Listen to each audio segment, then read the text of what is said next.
Hello, hospitality people, and welcome to another episode of the Schulering Hub podcast.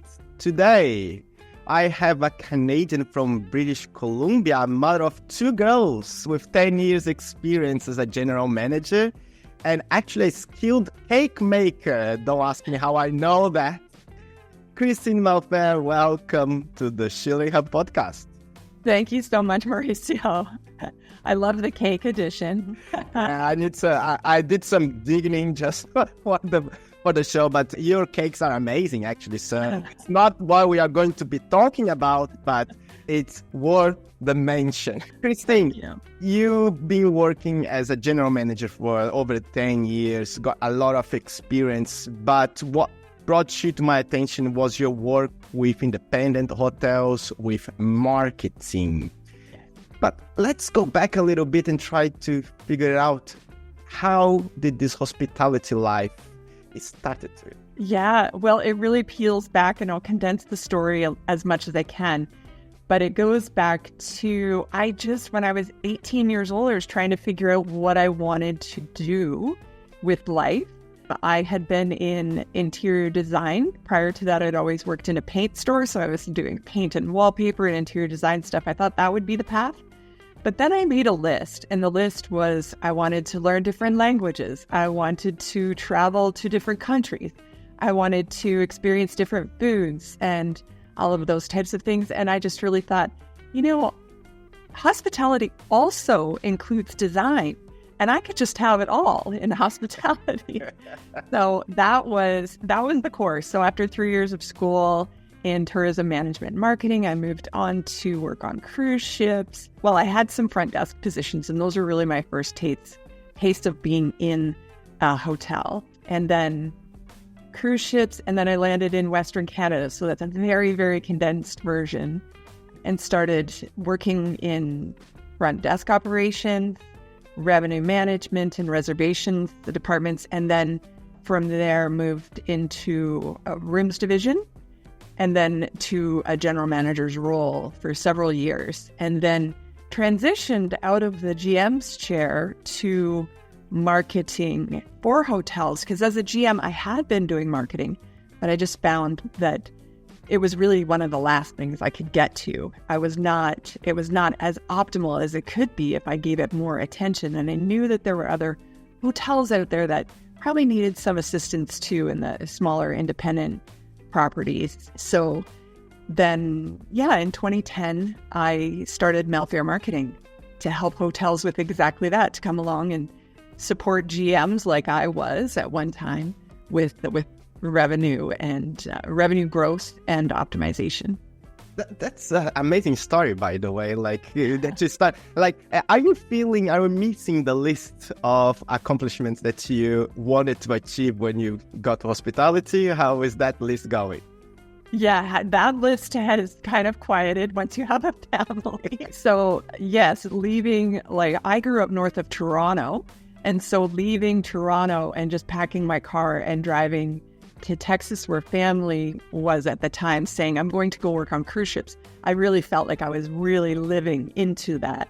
I'm going to travel and learn different languages and eat all kinds of different foods and things, that live this exciting global life. Cruise ships was an exciting, working with 40 different nationalities on this big metal floating hotel of guest experiences is amazing. And you learn quite a few things, not only from other, people that you're working with, but also in terms of what truly deep guest experience is. And getting 40 different nationalities all working together for that one thing is really remarkable. That's awesome. I've always dreamed of working a cruise ship. My contract didn't go through in the last moment because of the financial crisis of 2008. But I was all set to go, something that I always dreamed of. So it's amazing that you enjoy that life a little bit. And since 2010 now, you are working with hotel marketing. And I know mainly for independent hoteliers that marketing end up being the probably very last thing in the drawer because it's so operational. There are so many things to get fixed. And then you end up concentrating a little bit more on sales and making that direct relationship rather than getting to the marketing spot. What puts you in a great position to talk about markets, because you feel the struggle, you understand that. Mm-hmm. But let's talk about now marketing, because our audience here, the independent hotelier that is listening today, is probably going through that struggle and saying like, yeah, when are going to have time to do all these things? So true. Let's start from the beginning, because the main question is why I would invest in marketing. Yeah? Like, how can that increase my revenue? How would you answer that question today? Yeah, I really focus on a few different core concepts. But I think we all understand that there's 3 ways to increase your revenue, and that is you retain your current guests, so they book again. We know that. To generate more revenue from those guests when they do book again, so having like other services, ancillary services or upsells, that type of thing, and then generating new guest customers. And I think that, a lot of hoteliers are focused on getting new guests, more guests, and they appreciate, it's not to imply that they don't appreciate their repeat guests very much, but the dollars and the attention typically goes into more or new. And how can then the hotelier actually change that mindset? What they can do to improve that return on the investment in marketing? Yeah, the return on investment is really nested in those 3. So if you look at how much return am I getting for the dollars that I've spent, it really goes back into, well, the best money spent on marketing is the money that you spend on keeping the guests that you have. So you've already paid the acquisition cost to get that guest, and now the cost of getting a new guest is considerably more, and keeping the guests that you have is considerably less. So just by doing that activity alone, you're getting, a positive ROI benefit. A quick exercise that I like to do, and it's very easy and enlightening, is when I work with clients, I will, as a starting point, go through what I call the ideal framework, IDEAL. And it's just as simple as taking, an Excel spreadsheet or a Google sheet and putting the I is introduction, the D is discovery, the E is evaluation, the A action, and the L is for loyalty. So if you make, 5 columns across the top, and you then take, everything that you're doing, all the channels you're on, all the different activities, and you say, where are all of these activities falling? So am I trying to introduce myself? Things like Google Ads, that would fall into introduction. Discovery is what you're pouring into your website. Evaluation is going to be your social proof, your TripAdvisor listings, your review sites, as people are looking for the evaluation piece. And then action. So what am I doing in my booking engine to make sure that it's easy, to make sure that the customer journey all the way along and all these pieces is seamless and friction-free? And then if you look at it as a funnel, then at the bottom of the funnel would be your loyalty piece. And what activities are falling under loyalty? And so what I've found when working with hotels is there's this huge list in introduction. And there's this, and if you want to take it a step further, which I encourage people to do, is look at how much money you're actually allocating to those activities. Now, some like Google reviews or managing your business listings is not always, a monetary spend. But if you look at it, if you attach dollars to any of the others, I think for the most part, I see hoteliers putting a lot in the introduction, in the discovery column, in the evaluation piece because of this focus and on social media, maybe buying Facebook ads or Instagram placements, these types of things. And then once you get a little further down the funnel, where the money is, where the real return on investment is you see that the investment levels become like they wane, they drop off. So we have a booking engine, check. But is it really doing everything it should be for you? Are you doing everything in your loyalty bucket or your column? What's happening there?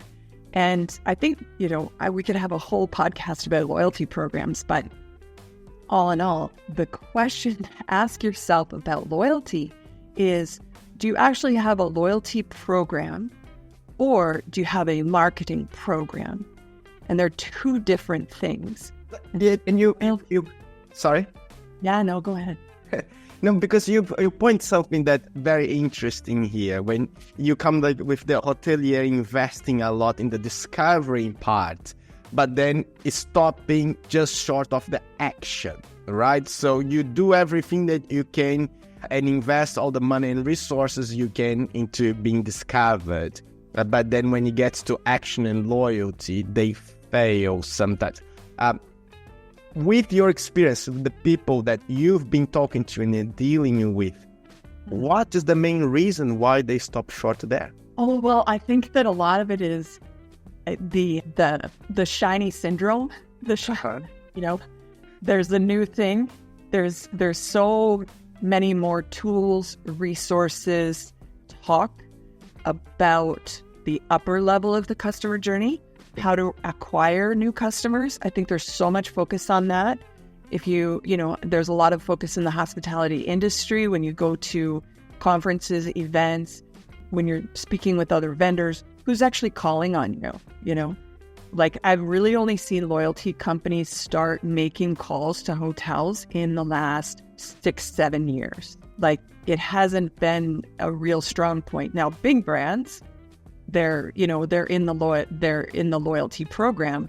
But again, I go back to, is a loyalty program or is it a marketing program? If you took the loyalty program away, would people book? And if the answer is no, then you have a marketing program. You're trying to influence a booking. So loyalty is difficult. I think the real goal would be repeat guests. Start there, because loyalty implies that you have these guests for a very long time. But if you just focus on, can I get them to book one more time? And when they book that one more time, can they book another time? And you focus in on that becomes more attainable and more rewarding, I think, for everyone involved, because it means you get better, the guest is happier, and so on. Like, you've been talking about the guests being happy, and like on your website you speak a lot about guest centricity, right?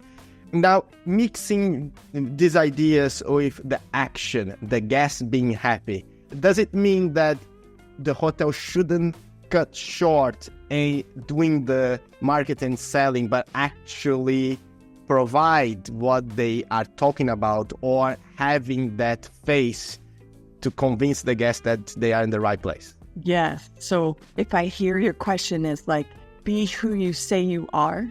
Yeah. Yeah. I think that's like, I have a 7-part formula that is called Obsess About the Guest. And, we have guests that are, other guests we aren't sad to see go. Some we are sad to see go, right? But the guest is the guest. And so we still obsess about what they need. And that starts from everything, from the marketing first touch point to the post-stay nurturing and how we continue to stay top of mind. It really boils back to, in part of the framework I have about obsess about the guest. Point number 5 is make good on your promise. Be who you say you are. So you really put your stake in the ground and you claim that thing. And you say, from marketing to operations, this is how we show up. And that's called your brand promise. It's really what you deliver. So if you say that you're a relaxing oasis, you're an oasis for relaxation, then be that. Don't make people, don't increase the friction that takes away being an oasis of relaxation. So I think when you think about guest centricity, things like technology, processes, systems within a hotel can often achieve operational goals, but run cross-grain to that obsess about the guest that delivery of the brand promise. And like if we keep that natural saying like, okay, we are doing what we promised to do, how can operations actually get to the level of guest centricity that will make people come back? Yeah, I can speak to this because I have been in those teams. Yes. I'm not too sure if I was only in marketing. Like, I'm not confident that I would be able, but I have been in these teams. And I think it's important for teams to look at it and say, this is our brand promise. And those teams get together, like everyone gets together and talks about what that means. Then the housekeeping department can go off and the maintenance team can go off, or engineering. And so we have sales teams going off and front desk and revenue management. And we're looking at it saying, what is the one thing that I could do? Because you could make, a list of 20 things and deliver none of them well. But when you build over time, one thing after another, so you give 6 months, housekeeping, we are going to do this one thing that reinforces our brand promise. That's it for 6 months. And then another 6 months, we're going to do that only after we get really, really good at doing that first thing. And so I feel like teams often, they say, we're going to do this, we're going to do all these amazing things, and they bite off more than they're ready to deliver. And then nobody has a win. Everybody feels like they fell short. That doesn't feel good for anybody. And so building upon it one by one by one, I think, is the most powerful approach. I like that. I really, really, really like that. And like, if we could then switch a little bit the gear, now that our hotelier here start to understand how they can actually deliver the service, the promise that they trust that they can deliver, because normally they don't just speak anything because they think that is beautiful on the paper. I hope not. But they do because they believe that they can deliver. But maybe they fail on that process of getting it done. Now, you explain a very good point on how to do that slowly and getting the step by step. However, now you go back to the marketing point. Say, once you build that product and you build that thing that you believe in, you need to reach the right people, right? The people that want to buy from you. So how can actually the hotelier use these channels, because there are so many nowadays, but how can they go through that pollution and understand which channels to invest on and how they can get the right guest at the right moment? Yes, that is the question that we all want to have answered, right? How can I market smarter is something that I'm always thinking about. It's like, how can I market smarter? Meaning, how can I reach the guests, speak to them in the way that is meaningful for them? Because marketing is a connection. Someone is looking for something, a feeling, an emotion, an experience, and the hotel is looking for someone who's looking for that. And marketing is that channel that brings those people from awareness to the experience. So how can your marketing be more effective in generating demand? And the best place to start is to take a good look at what you're currently doing. So let's just say you have your brand promise. Your brand promise will help inform how you're different, because differentiation, and I'm going to just do a little sidebar here, Mauricio, because differentiation is so important, because there are, as you say, so many channels out there. There's all the OTA channels, which, hoteliers have been trying, for decades to reduce reliance on OTA channels, but it's going the other way. The OTAs have to, we all know the OTAs have these huge budgets. But the thing that the OTAs do is their whole model of business is a shop by price. And anything that is a shop by price is a commodity. So if you think about getting gas, you need, your car is empty, you need gas. And so you're looking for the best price on your gas, on your fuel. So you'll go anywhere. And if you think about the OTA shop by price model, you see, well, there's no other way of differentiating in an OTA other than by price. So in the guest's mind, they're trying to figure out where is the value. So they start with a shop by price model, and then they may go off to your website. But really, there's no real way to offer the differentiation within the OTA model.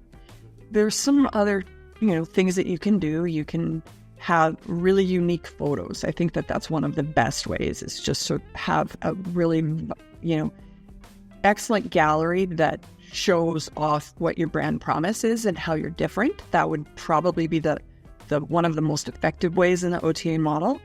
But anyways, when you get back to differentiation, without differentiation, you're always going to be in that shop by price category, even on your own website. So people may find you on the OTAs, but then they come to your website and they're like, I now understand this value. Hopefully they don't go back to the OTAs. And that's when your website has to do a really good job, right? You have to have something enticing. It's not always a deal, but you have to have something that draws them in, that makes them want to engage with you, opposed to going back to that sort of shop by price model. So going back to differentiation. So how do you get in front? Well, if you have all of those things, if you have a brand promise and you have how you're different, then you can look at, okay, well, do an audit. It's one thing that I find a lot of hoteliers don't do. They don't look at, what am I doing now that I should, what's working, what's not working, what's kind of working that probably could use some adjustment, and then what's not working at all and we should just pause or stop it entirely. And asking those 4 questions is pretty powerful. The reason being is because there are so many people, there's so much in the tech world that we are adding more and more and more and more and more. But we're not actually taking away any of the processes that no longer achieve our goals, or the things that were working, say, 3 years ago because of COVID buying behavior. We are still thinking work today, but don't. And so you have to look on a yearly basis at what's working, what's not, what I need to stop, and what do I need to adjust. And so I have a little framework that I've put together, and I offer a revenue roadmap. So hoteliers can come in, they can just buy this product. It's one time, and then we do the whole thing for them, and we give them a recommendation. So part of that is, I love acronyms because they're memorable. So I have what's called the CASH framework. So this is really optimizing your marketing. So it's C is continue. What do I continue? What do I adjust? What do I start doing that I wasn't before? And what do I halt? So the CASH audit, or the CASH framework. You just ask yourself all those questions. It's the most powerful way. And then look at, what do I need to do? What do I need to start now? Because it doesn't answer it's not really a silver bullet answer, right? It's how can we leverage the marketing channels? Well, I think the biggest one is to just, do a wholesale audit on what is it you're doing. And then from there, build. Because you will find when you go through this, and we do when we work with clients, it's this, when you look at everything together, it gives you a different picture, as opposed to, how's our website conversions doing? And you're looking at it in little silos, and you're looking over here at your email marketing in a little silo, but you're going, well, how are they all related? When you look at them all together on one page, you can gain a new perspective about, these are the high value activities that we are doing. We need to do more of that. Yeah, it's really interesting, actually to get the audit to look through it and try to understand what channels are working. If we think about independent hoteliers, we are talking about 75% coming from OTAs in the end of the day. So where is that 25% being spread around? Here, for example, I know that our best performing hotels in our group, they use directly from the phone. Yeah, so it's people that are coming every time, probably they have businesses and they just call us to work. And I figured out that our team is not doing any type of email marketing, right? But investing a lot on social media. Yes. And what I think that's a little bit weird sometimes to think, but it's a strategy. And I would ask you that question between email marketing and social media marketing. What is the one that you would pick as a preferable way of bringing in revenue? Yeah. What a great question. Definitely have a strong opinion here. And people in social media may not agree with me. That's okay. This is my opinion. But I feel like, so I look at social media, there's really two ways to look at social media. One is if you have the budget, or like if you only have a budget to be on social media, then you are there in the customer journey as part of that proof that I talked about. So basically this is like, we don't have an aggressive social media strategy. We are not out there with thousands of dollars in ads, which I think, barring a few independent hotels, I think is the majority of the case, right? We're going to stay active in social media. We're going to stay active with our existing fan base, which then confirms and informs like the customer journey piece. The other part of that is like, if you have dollars to spend for an awareness campaign in social media to reach new customers, then go for it. But there's really two. There's sort of this maintaining, nurturing, and awareness. So I feel like if hoteliers could decide we're going to be both, or we can only be one, and the majority of independent hoteliers we're going to be on social media, but we are not actively pouring dollars into awareness, because you need a lot of money, you need a lot of posts, you need a lot of like frequency and consistency in social media to expand awareness. Yeah. Right. Question. Email marketing is so valuable because you are speaking to a warm audience who already knows you. It's a list that you own. So those people, we've all heard it. We don't build businesses on rented property. Rented is on social media spaces. It's somebody else's platform. It can go away tomorrow. Ideally not, but it's still possible. And so your email list you own, and you can speak to those people at any time.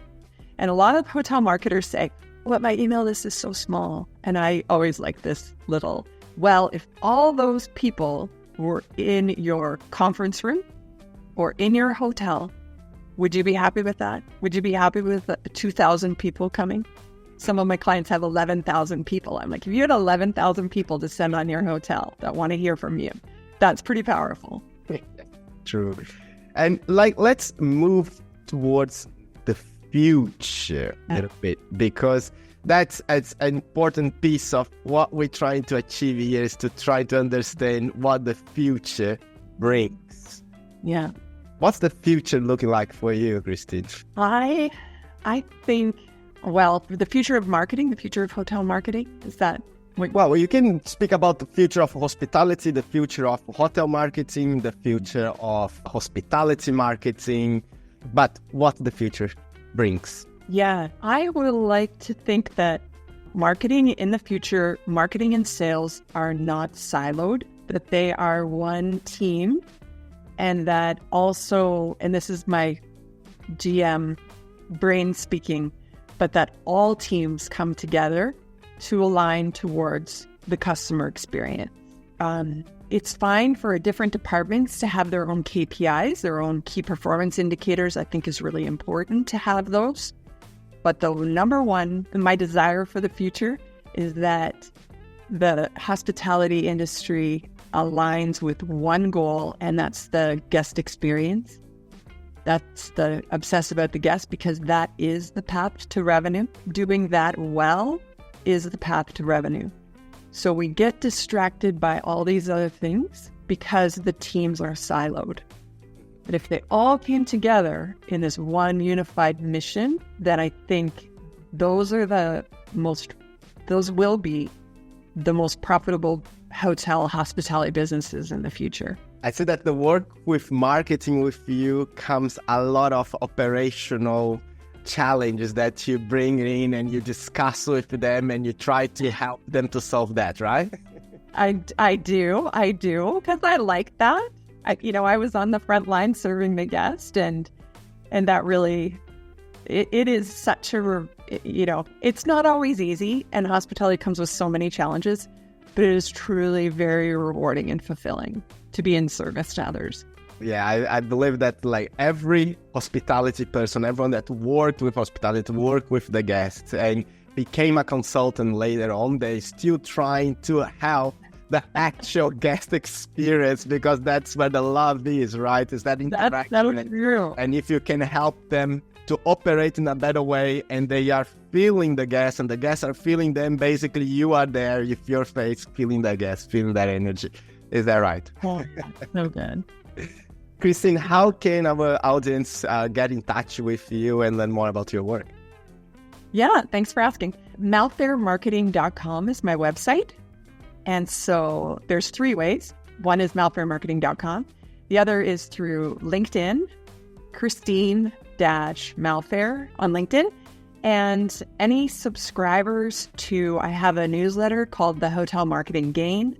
Any subscribers to that gain access to a lot of the frameworks, free resources. I do lots of AI prompts in there as well to sort of fast track how to find your promise and differentiation. So those are the 3 ways. Thanks. Awesome. I'll put all the notes there. Christine, it was a pleasure to talk to you. Thank you very much for sharing, Nah-Dja. I have the feeling that we need to have a part 2 and continue that conversation. That'd be great. And thank you so much for having me on here. You're doing great work. My pleasure. Thank you very much, Christine. Schulering, I talk to you next time. Bye.